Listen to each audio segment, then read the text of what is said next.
Sasa wewe hapa ndio unafanyia kazi. Hii sasa ndio ofisi mwe. Hii ndio ofisi ya serikali. Yes. Hapa ndio tunafanyia decisions ya serikali. Yes.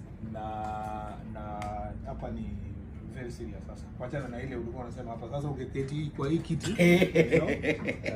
makaratasi, decisions ya kufanywa lazima iwekwe sahihi. Yes.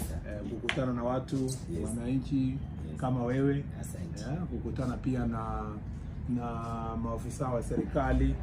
Hapa tunafanya kazi ya prisons, tunafanya ya police, tunafanya ya mambo ya immigration, na so tunang'ang'ana kuhakikisha kwamba nchi yetu imekaa salama. Iko salama.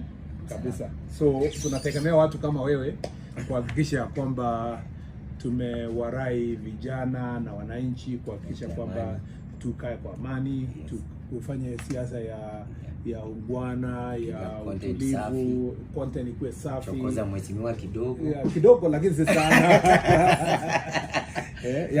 Si ile ya chuki. Si ya chuki. Wacha nikwambie mweshi. Unajua mimi najua content zangu. Kama hii hata si mimi nilipost lakini inbox tu. Na ni watu wako tu vijana ya kwako, bwana unikumbuke. Sasa imagine nikumbuke na hata sijaitwa. Sasa mimi nimekwanga tu naomba Mungu. Waziri akuite.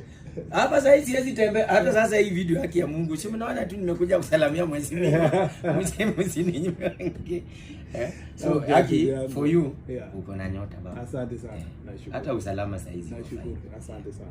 Then unaona umefunza vijana wako heshima kidogo. Sasa hivi wako sawa. Asante sana. Asante sana. Tuendelee vizuri.